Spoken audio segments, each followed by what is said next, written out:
Hello friends, कैसे हैं आप लोग। हमारे YouTube channel study with expert में पुनः आप लोगों का स्वागत। फ्रेंड्स, प्रीवियस ईयर के कुछ इम्पोर्टेंट क्वेश्चन लेकर के आए हुए हैं, उसी पे चर्चा करेंगे। ये टीजीटी पीजीटी से संबंधित महत्वपूर्ण प्रश्न हैं प्रीवियस ईयर के। आप लोग भी ज़्यादा से ज़्यादा प्रैक्टिस कीजिए, रिवीजन कीजिए और अपना नोट्स बनाइए। जो भी पॉइंट आपका वीक है या टॉपिक या सब्जेक्ट वीक हो, उसको स्पेशल फोकस कीजिए। तो चलिए, टाइम को न वेस्ट करते हुए टॉपिक पे आते हैं। पहला क्वेश्चन, आदिकाल को सिद्ध सामंत युग कहा है। राहुल सांकृत्यायन ने, आचार्य रामचंद्र शुक्ल ने, डॉक्टर राम कुमार वर्मा ने, जॉर्ज गिरियर्सन ने। तो आदिकाल को सिद्ध सामंत युग कहा राहुल सांकृत्यायन ने। एक पॉइंट यहाँ पर इम्पोर्टेंट ये है कि वर्तनी संबंधी शुद्ध अशुद्ध में बहुत पूछा जाता। सांकृत्यायन वहाँ लिख के दे देंगे सांस्कृत्यायन, लेकिन सांस्कृत्यायन है, ये सांकृत्यायन है वर्तनी संबंधी। अगर आप प्रीवियस ईयर का क्वेश्चन देख रहे होंगे तो आइडिया होगा। अगला प्रश्न, आदिकालीन हिंदी काव्यधारा में उपलब्ध नहीं है। आदिकालीन हिंदी काव्यधारा में उपलब्ध नहीं है। जैन साहित्य, सिद्ध साहित्य, सिख साहित्य, नाथ साहित्य। तो सिख साहित्य। अगला प्रश्न, आदिकालीन साहित्य का प्रमुख रस है शांत, हास्य, करुण, वीर। आदिकालीन साहित्य का प्रमुख रस है वीर। एक थाल मोती से भरा, सबके सिर पर औंधा भरा, औंधा धरा। चारों ओर वह थाली फिरे, मोती उससे एक न गिरे। ये पंक्तियाँ किसकी हैं? विद्यापति, खुसरो, कबीर जैसी। तो ये पंक्तियाँ हैं खुसरो की।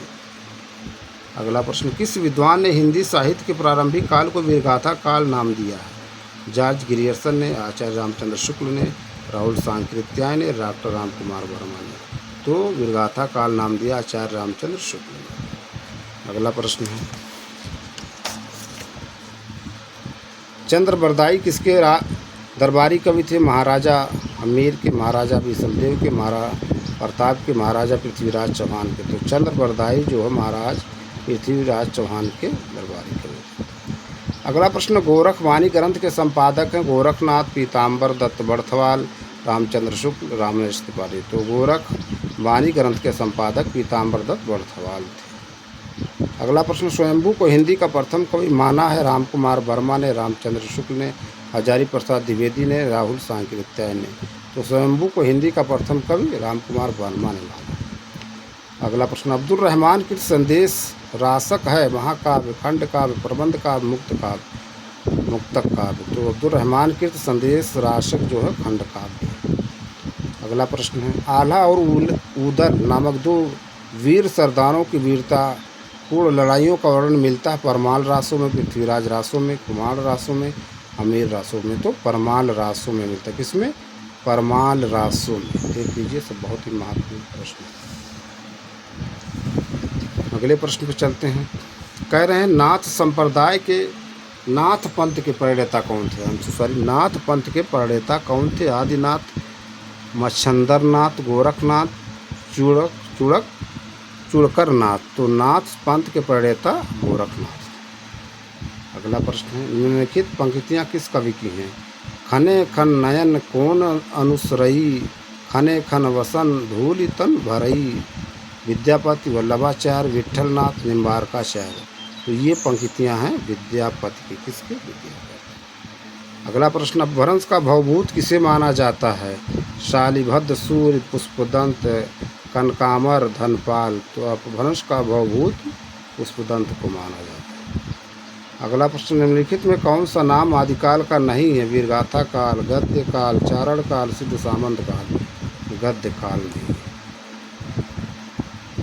अगला प्रश्न, इनमें से कौन सा कवि आदिकाल का नहीं है? चंद्रबरदाई, जगन्नी, नाभादास, दलपत विजय। तो आदिकाल का कवि नहीं है नाभादास। नेक्स्ट, इनमें से कौन सी रचना आदिकाल की है? सूरसागर, विद्यापति पदावली, बीजक, भरमर गीत। तो आदिकाल की है रचना विद्यापति पदावली। अगला प्रश्न, बीसलदेव रासों के रचयिता कौन है? जगन्नी, नरपति नाल, भट्ट केदार, चंद्रबरदाई। बीसलदेव रासों के रचयिता है नरपति नाल है, नरपति नाल। नेक्स्ट, इनमें से कौन सी भाषा आदिकाल की है? ब्रज भाषा, खड़ी बोली, डिंगल पिंगल, अवधि। तो आदिकाल की है भाषा ब्रज भाषा। अपभ्रंश के प्रथम महाकवि कौन थे? हेमचंद्र, स्वयंभू, रामचंद्र, सोमप्रभ, सूर्य। अपभ्रंश के प्रथम महाकवि हैं स्वयंभू। नेक्स्ट, अपभ्रंश काव्य का सुप्रसिद्ध छंद कौन सा है? कड़ा, कड़वक, पद्दरी, रास, इहा। अपभ्रंश काव्य का सुप्रसिद्ध छंद पद्दरी है। पद्य देख लीजिए, सब बहुत ही महत्वपूर्ण प्रश्न है। नेक्स्ट क्वेश्चन पे चलते हैं।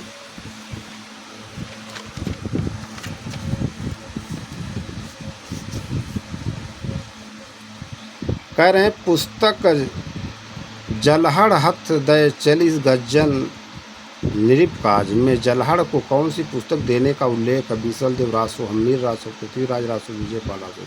तो पृथ्वीराज रासो। एक बार पुनः देखते हैं प्रश्न को। पुस्तक है जलहड़ हथ दय चली गज्जन निरिप काज में जलहड़ को कौन सी पुस्तक देने का उल्लेख है? पृथ्वीराज रासो। अगले प्रश्न पे चलते हैं। राजमती से रूठकर विसलदेव कहाँ गया था? कर्नाटक, उड़ीसा, तमिलनाडु, मध्य प्रदेश। तो राजमती से रूठकर विसलदेव उड़ीसा गया था। अगला प्रश्न, रणमल्ल छंद नामक काव्य के रचयिता हैं जगनिक, मधुकर, भट्ट, केदार, श्रीधर। तो रणमल्ल छंद नामक काव्य के रचयिता हैं श्रीधर। नेक्स्ट क्वेश्चन पे चलते हैं। इनमें से किस ग्रंथ में लिखा कि अग्नि परीक्षा के बाद सीता जैन धर्म में दीक्षित हो जाती हैं?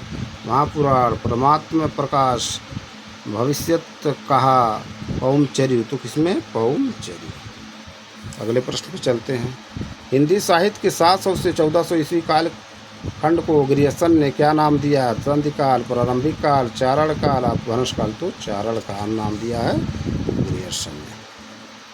निम्नलिखित में से कौन 84 सिद्धों में नहीं है? विरूपा, कन्हपा, सरंगधर, पूरीपा। तो सांगधर है, सांगधर। अगला प्रश्न, आल्हा और उदल के चरित्र की गीतात्मक काव्य के रूप में रचने वाले कवि हैं भट्ट, केदार, श्रीधर, जगनिक, चंद्रोदय। तो आल्हा और उदल के चरित्र की गीतात्मक काव्य के रूप में रचने वाले कवि हैं जगनिक। अगला प्रश्न, पंच पांडव चरित रास के रचयिता हैं शालिभद्र, सूर्य, आसगु, नरपतिनाल, दर्पति विजय। तो पंच पांडव चरित रास के रचयिता हैं शालिभद्र, सूर्य। स्वयंभू की कीर्ति का नाम है, स्वयंभू की कीर्ति का नाम है पद्म पुराण, महापुराण, पाहुड़ दोहा, पौमचिरू। तो स्वयंभू की कीर्ति का नाम है पौमचिरू। बहुत ही महत्वपूर्ण सब प्रश्न। अगले प्रश्न पर चलते हैं। कह रहे हैं सनवत 1050 से 1375 की कालावधि में लिखे गए हिंदी साहित्य का वीरगाथा काल रूप में नामकरण किसने किया था? डॉक्टर राम कुमार वर्मा, आचार्य रामचंद्र शुक्ल, हजारी प्रसाद द्विवेदी, डॉक्टर नंदन। तो आचार्य रामचंद्र शुक्ल थे। अगला प्रश्न, 10वीं से 14वीं शताब्दी के साहित्य को किस विद्वान ने आदिकाल के अंतर्गत रखा? आचार्य रामचंद्र शुक्ल, विश्वबंधु, राहुल सांकृत्य, हजारी प्रसाद द्विवेदी। तो हजारी प्रसाद द्विवेदी। अगला प्रश्न, आदिकाल में किस प्रकार का साहित्य लिखा जा रहा था? जनजीवन से हटकर राजाओं की वीरता का अतिरंजित वर्णन, कृष्ण भक्ति पर आधारित काव्य, निर्गुण की उपासना, उपयुक्त किसी प्रकार का नहीं। तो आदिकाल में जो है जनजीवन से हटकर राजाओं की वीरता का अतिरंजित वर्णन लिखा जा रहा था। अगले प्रश्न पर चलते हैं। अमीर खुसरो की पहेलियों तथा मुकरियों का क्या उद्देश्य है? पृथ्वीराज चौहान की वीरता का वर्णन करना, अलाउद्दीन और हमीर के युद्धों का वर्णन, मनोरंजन के माध्यम से लोक व्यवहार की शिक्षा। कोई उद्देश्य नहीं। तो अमीर खुसरो की पहेलियों तथा मुकरियों का उद्देश्य मनोरंजन के माध्यम से लोक व्यवहार की शिक्षा। अगला प्रश्न, वीरगाथा कालीन रासो काव्यों में निम्नलिखित में से किस विषय का वर्णन नहीं है? आश्रयदाताओं का अतिरंजनापूर्ण वर्णन, इतिहास और कल्पना का सम्मिश्रण, कृष्ण लीला का प्रतिपादन, युद्धों का सजीव गत्यात्मक वर्णन। तो वीरगाथा कालीन रासो काव्यों में कृष्ण लीला का प्रतिपादन विषय का वर्णन नहीं है। अगला प्रश्न, रासो ग्रंथ किस भाषा में लिखे गए थे? खड़ी बोली, ब्रज भाषा, अवधी, डिंगल पिंगल। तो रासो ग्रंथ ब्रज भाषा में लिखे गए। अगला प्रश्न है, वीरगाथा काल के प्रसिद्ध प्रबंध काव्य का क्या नाम है? पद्मावत, वेदव्यासो, कामायनी, रामचरितमानस। तो पृथ्वीराज रासो। अगला प्रश्न, विद्यापति के पद किस भाषा में रचित हैं? पहाड़ी, मैथिली, अवधी, पिंगल। तो विद्यापति के पद जो है वो मैथिली भाषा में रचित हैं। नेक्स्ट क्वेश्चन पे चलते हैं।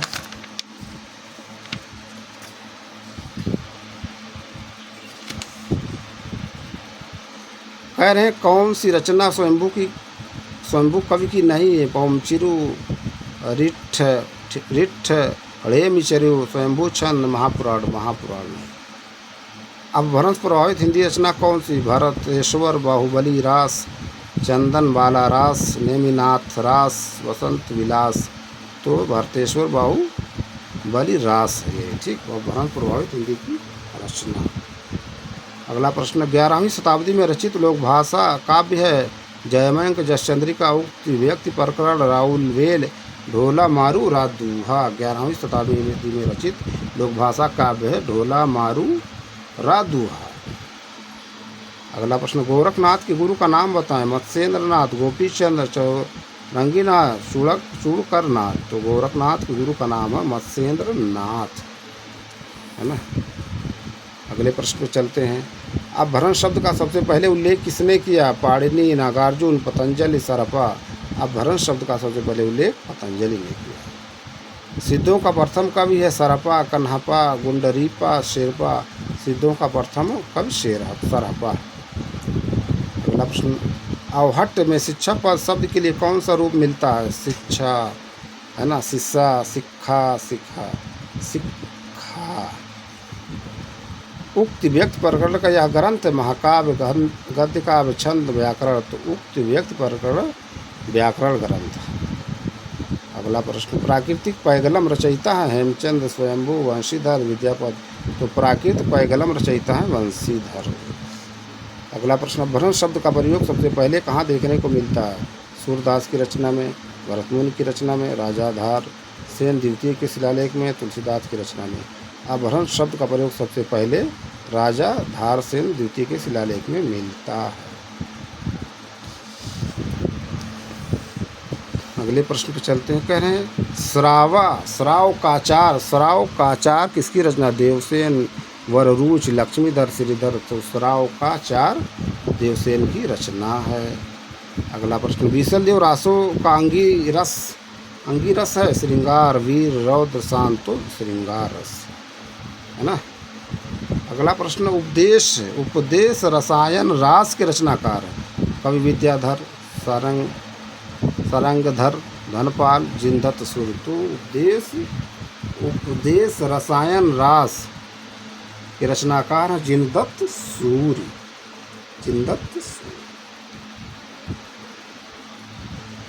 अगले प्रश्न पर चलते हैं।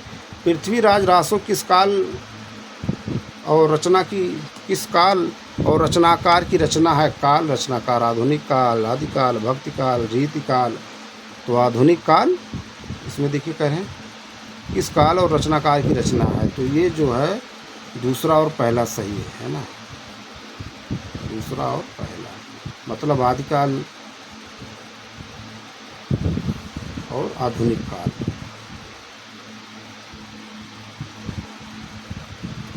अगला प्रश्न, चंदन बाला रास किसकी रचना है?